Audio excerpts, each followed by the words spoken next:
Brother, makinig ka mabuti dahil yung sasabihin ko ngayon pwedeng baguhin ng buo ang paraan na pag-unawa mo sa mga babae. At 77% ng mga lalaki hindi kailanman malalaman. 2. Dahil abala sila sa paghahabol na maling bagay. May mga lalaking parang effortless kung maka-attract ng babae. Hindi dahil mas gwapo sila. Hindi dahil mas mayaman sila.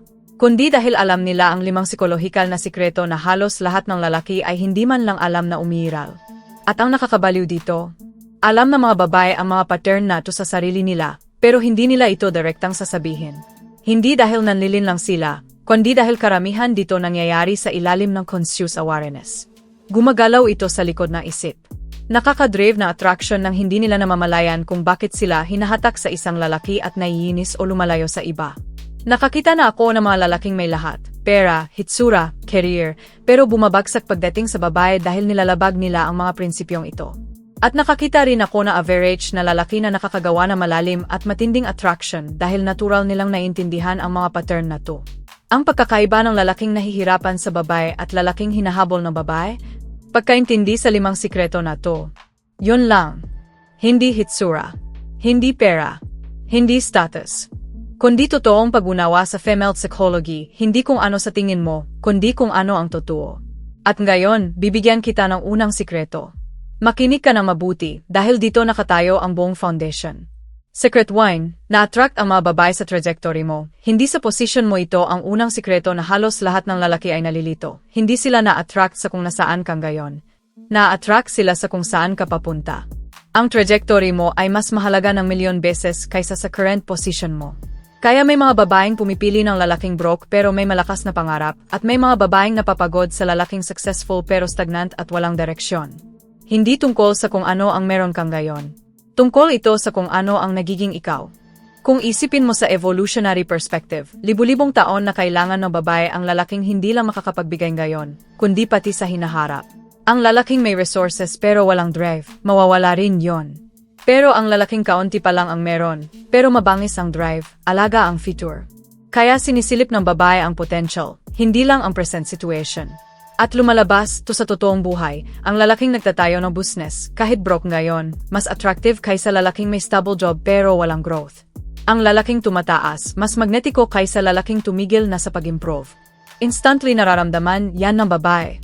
Practical meaning nito, tumigil ka sa pag-isip na ang job title mo o income mo ang mag-a-attract ng babae. Mas mahalaga ang story na ipinapakita ng mga actions mo. May direksyon ka ba? May mission ka ba?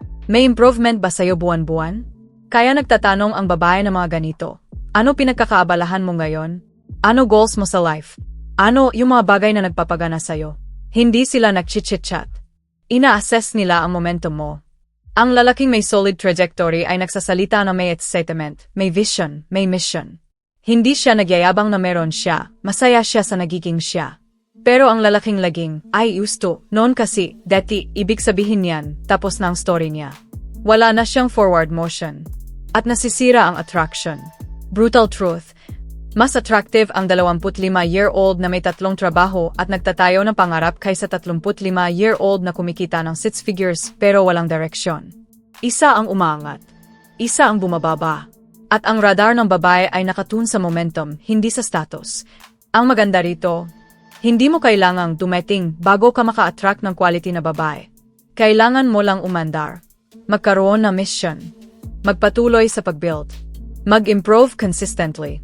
Trajectory katumbas equals attraction. Final takeaway ay maging crystal clear sa direksyon mo. Ano ang binubuo mo? Ano ang skills na din-develop mo? Ano ang mission mo?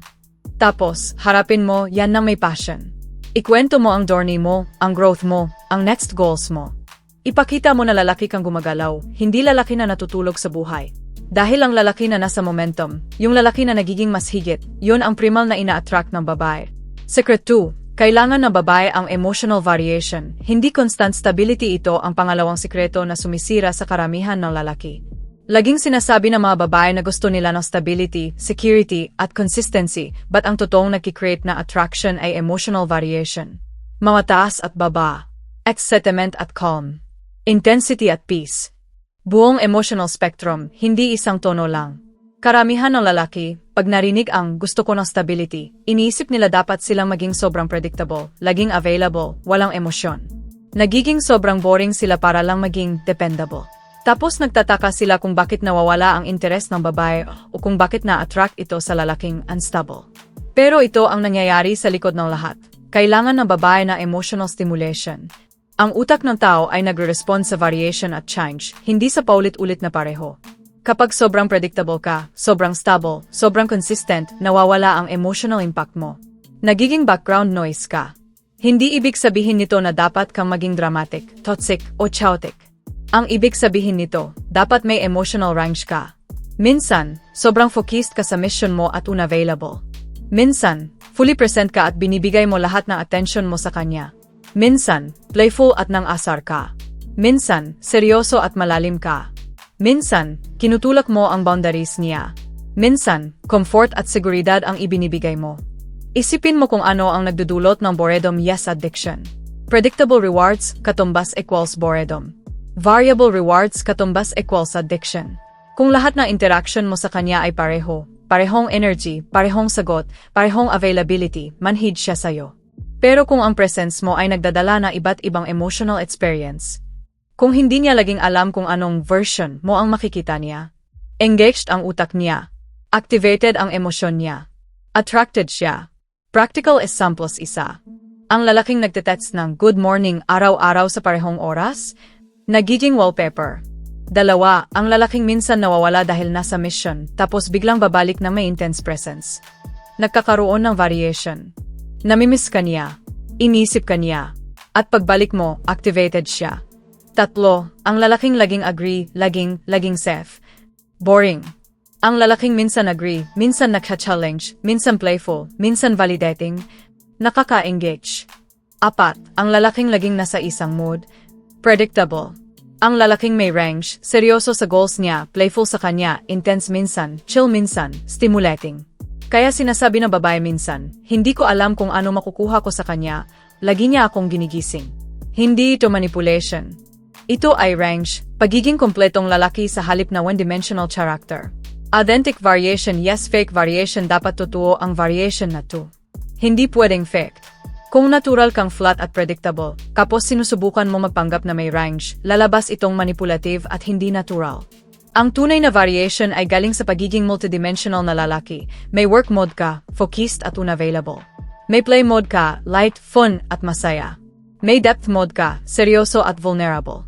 May challenge mode ka, nagsiset ng boundaries, marunong pumalag. Real parts of you. Different times, different expressions. Attracted ang babae sa lalaking may emotional range dahil hindi sila nasasanay. Laging may counting ang predictability. Laging may spark. Yan ang nagpapanatili na attraction long-term. Practical application, tigilan ang pagiging one-dimensional. Tigilan ang pagiging perfectly consistent dahil sa maling pagkaintindi ng stability. Magpakita ng range. Minsan unavailable ka dahil nasa mission ka. Minsan full presence ka. Minsan playful. Minsan malalim. Ipakita mo sa kanya ang buong spectrum ng lalaki na ikaw. Ito ang nakikreate na emotional investment dahil hindi kanya lubos na mabasa. Nakaka-curious ka. Nakaka-engage ka. Nakaka-attract ka. Ito ang kabaliktaran ng boring stability na pumapatay na attraction. Secretary, tinetest ng babae ang frame mo. At hindi ito personal, ito ang pangatlong sikreto na laging hindi naiintindihan ng mga lalaki. Laging tinetest ng babae kung confident at grounded ka talaga. At ang mga test na yan, hindi malicious, hindi pambabastos, hindi pagatek. Ito ay subconscious mechanism para malaman kung totoo ba ang lakas mo o acting lang. Karamihan ng lalaki, pag tinest sila, akala nila disrespect. Nagiging defensive, nagagalit, o bumibigay at nag-please-please. Parehong bagsak, parehong nakakapatay ng attraction. Narito ang totoo, kailangan malaman ng babae kung genuine ang confidence mo o fragile. At ang tanging paraan para malaman? I-apply ang pressure at titingnan kung bibigay ka. Kapag kalmado ka, grounded, hindi natitinag, pasado ka. Secret 3, continuation. Kapag nag-react ka, defensive ka, o nagmukhang needy, bagsak ka, lalaking nagiging reactive, nagde-defend agad, o nagmumukhang nangangailangan na approval, automatic fail. At lumalabas ang mga test na yan araw-araw, magbibigay siya ng konting critic para makita kung magiging insecure ka. Bigla siyang lalamig para makita kung magpapanik ka at hahabol. Kakalabanin niya ang opinion mo para makita kung iwan mo ang stand mo para lang magustuhan ka niya. Gumagawa siya ng maliit na conflict para makita kung kaya mong mag-handle na emotional turbulence. Wala sa isip niya yan. Hindi yung conscious strategy. Subconscious niyang bahagi dahil evolved ang female psychology para salayin kung sino ang tunay na malakas at sino ang nagpapanggap lang. Ang lalaking bumibigay sa counting pressure, hindi malakas. Nag-perform lang. At ang performance, lagi yang bumabagsak pag may pressure. Paano ang itsura ng passing the test? Sasabi siya na medyo masakit. Hindi ka nagsa-self-defend. Ngumingiti ka lang ng bahagya, tapos move on. Ipinakita mong hindi mo kailangan ang approval niya para mabuhay. Attractive. Lalayo siya emotionally para tingnan kung hahabol ka. Hindi ka hahabol. Hahayaan mo siyang magkaroon na space at itutuloy mo buhay mo. Ipinakita mong stable ka emotionally, hindi nakasabit sa mood niya. Attractive. Magumpisa siya ng maliit na away. Hindi ka hinihigop papunta sa drama. Kalma ka pa rin, minsan playful pa. Ipinakita mong hindi ka matitinag na maliit na emotional turbulence. Attractive. The tests never stop at ito ang pinakamahalagang insight, hindi ito titigil. Kahit sa long-term relationships. Paminsan-minsan, tinetest ka niya para masigurong totoo pa rin ang lakas mo, hindi performance. Hindi ito problem na dapat ayusin. Feature ito ng female psychology. Ang lalaking nakakaintindi nito, hindi nagagalit, hindi napipikon, hindi nagtatampo. Nakikita niya ang test bilang subconscious way ng babae na tanungin, ikaw pa rin ba ang lalaking pinili ko? At pumapasa siya effortlessly dahil hindi siya nagpapakitang tao ng confidence. Totoo niyang taglay ito. Contrast, ang lalaki na bumabagsak sa test ito, yung lalaki na nakikita ang bawat test bilang pag-attack. Bakit ka ganyan? Hindi mo na ba ako mahal? Tama na attitude mo. Lahat ng linyang yan ay lumalabas mula sa insecurity. At ang insecurity, killer ng attraction. The frame you must hold ito ang frame na dapat mong embody. Buong tao ako, with or without you. Comfortable ako sa sarili ko. Hindi ako natitinag na moods mo o mga test mo. Kaya kong humawak ng emotional turbulence nang hindi ako nagiging turbulent. Kapag tunay ito, halos hindi ka na test dahil wala na mangyayanigin. What most men don't realize kapag pumapasa ka sa test, mas nagiging secure ang babae. Nagiging kalmado siya. Nagtiwala siya sa lakas mo. Nagiging grounded siya sa presence mo. Kapag bumagsak ka, nawawala ang security niya. Kung malilit na emotional shifts niya ay nakakatibag sa'yo, paano ka hahawak sa tunay na problema? Kung mood lang niya ay nakakalog sa'yo, paano ka magiging stable force sa magulong mundo? Practical application, huwag mong personalin ang test. Kilalanin mo siya bilang automatic verification mechanism. Kapag nagtetest siya, manatiling kalmado. Huwag makipag-argue. Huwag mag-defend. Huwag maghabol. Huwag mag-over-explain. Ang state mo ang sagot, not your words. Kapag consistent kang pumapasa, lalalim ang attraction. Kapag consistent kang bumabagsak, mawawala ito. Secret 4. Nagbobond ang babae sa emotions. Hindi sa activities ito ang ikaapat na sikreto na hindi naunawaan na halos lahat ng lalaki. Hindi sila nagbobond dahil sa mga ginagawa nyo. Nagbobond sila dahil sa naramdaman nila kasama ka. Ang shared emotional experience ang nagtatayo ng connection, hindi ang shared activity. Pero karamihan ng lalaki, ang approach ay ganito. Gusto mo bang gawin to? Tara sa restaurant na to.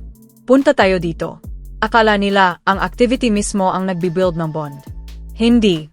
Ang emosyon sa loob ng activity ang gumagawa ng connection.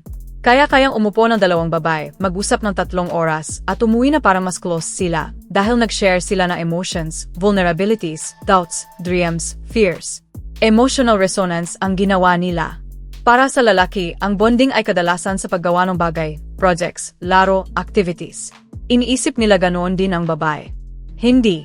Kung gusto mo, I can continue translating the rest of Secret 4 panandang pandagdag Secret 5 in the same powerful Filipino tone. Hindi ganoon kumonekta ang mga babae. Ang aktibidad ay konteksto lang, ang emotional sharing ang talagang mahalaga sa kanila. Pag-isipan mo kung ano ang ibig sabihin nito sa praktikal na paraan. Pwede mong dalhin ang isang babae sa mamahaling restaurant, pero kung ang usapan ay puro tungkol sa pagkain at panahon, walang totoong koneksyon na nabubuo. Pwede mo siyang dalhin sa murang coffee shop, at kung ang usapan ay nagdudulot na emotional resonance, vulnerability, tawa, lalim, malakas na koneksyon ang nabubuo. Hindi kasing halaga ang aktibidad kumpara sa emotional quality na interaction. Isang simpleng paglalakad sa parka, kung saan pinag-usapan ninyo ang buhay, pangarap, takot, at mga karanasan, ay mas nakakapagbonding pa kaysa sa mamahaling date na na mababaw na usapan. Ito ang dahilan kung bakit sinasabi ng mga babae ang mga katagang, gusto ko lang na taong pwede kong kausapin. Mahalaga sa akin ang magandang usapan. Hindi ito pagiging poetic. Ipinapahayag nila ang isang fundamental truth. Nagbobond ang mga babae sa pamamagitan na emotional exchange, vulnerability, at pakiramdam na sila ay nakikita at naririnig. Ano ang kahulugan nito para sa atraksyon? Itigil ang pagtutok sa impressive activities. Simulan ang pagtutok sa emotional experiences. Pasayahin mo siya. Pag-isipin mo siya. Lumikha ng mga sandaling may vulnerability. Magkaroon ng mga usapang may kabuluhan. Magbahagi na tunay na bahagi na iyong sarili at imbitahin siyang magbahagi rin. Ang lalaking nakakaintindi nito ay makakabuo ng malalim na koneksyon kahit saan, coffee shop, park bench, biyahe sa kotse, dahil hindi ang lugar ang mahalaga. Ang emotional presence niya ang tunay na nagtatali. Ihambing mo ito sa lalaking akala ay ang mamahaling dates at activities ang makakapagpanalo sa kanya. Nakatuon siya sa external impressions. Siya naman, sinusukat ang emotional connection. Sinusubukan niyang bilhin ang atraksyon. Siya, tinitingnan kung kaya niyang lumikha ng pakiramdam. Magkaibang currency. Ito ang dahilan kung bakit nawawalan na interes ang mga babae kahit parang maganda naman ang lahat sa papel. Magandang dates, magandang gestures, impressive activities, pero walang emotional connection, walang vulnerability, walang shared feelings. Ang activities ay lumilikha ng alaala. Ang emosyon ay lumilikha ng bonding. Kailangan mo ng pareho, pero ang emosyon ang nagbibigay kahulugan sa mga alaala. Masaya ang concert. Pero ang vulnerable na usapan pagkatapos, takot, pag-asa, tawa, pangarap, iyon ang naalala niya. Iyon ang nagbubuklod sa kanya sayo. Praktikal na aplikasyon. Itigil ang pagiging impressive sa activities. Simulan ang pagiging emotionally present sa kahit anong ginagawa ninyo. Maging engaged. Maging totoo. Magbahagi na iniisip at nararamdaman. Magtanong na mas malalim. Lumikha ng moments ng tawa, lalim, vulnerability at excitement. Ang mga emotional experiences na ito ang nagbabahagi sa kanya sayo, anumang setting. Kumukonekta ang babae sa lalaking kayang lumikha ng emotional experiences, hindi sa lalaking may pera para sa impressive activities. At liberating ito dahil ibig sabihin, hindi pera ang besehan ng koneksyon. Ito'y tungkol sa emotional intelligence at presence, na kayang i-develop ng kahit sinong lalaki. Secret 5. Mas na-attract ang babae sa lalaking gusto na iba pang babae. Ang ikalima at huling sikreto, ang female attraction ay malakas na naapektuhan ng social influence, sa paraang hindi totoo sa lalaki. Mas na-attract ang babae sa lalaking ina-attract ng ibang babae. Ito ang tinatawag na preselection, at isa ito sa pinakamalakas na puwersa sa female psychology. Hindi ito pagiging mababaw o manipulative. Ito ay evolutionary logic. Noon, mahirap tukuyin kung aling lalaki ang high value. Pero kung maraming babaeng umaayon sa kanya, iyon ay malinaw na signal ng value niya. Makikita mo ito kahit ngayon. Ang lalaking single, moderate ang attention. Ang lalaking may relasyon, biglang mas pinapansin. Ang lalaking comfortable sa presensya ng mga babae, mas ina-attract ang iba pang babae kaysa sa lalaking iwas sa kanila. Ang lalaking may natural na atensyon mula sa babae, mas madaling makatanggap pa na mas marami. Feedback loop. Kung validated ka na ibang babae, mas magiging desirable ka. At kabaliktaran, kung walang babaeng interesado, subconsciously inisip nilang may mali. Pagbubuod, ilapat mo itong gayon trajectory over position. Mas mahalaga ang direksyon kaysa kasalukuyang estado. Emotional variation over predictability. Range, hindi monotony, ang lumilikha na atraksyon. Strength under pressure. Manatiling solid kapag sinusubok. Huwag mag-react mula sa insecurity. Emotional connection over activities. Presence at depth ang mas mahalaga kaysa settings o plano. Natural social proof. Maging comfortable sa mga babae para natural silang ma-attract sa'yo.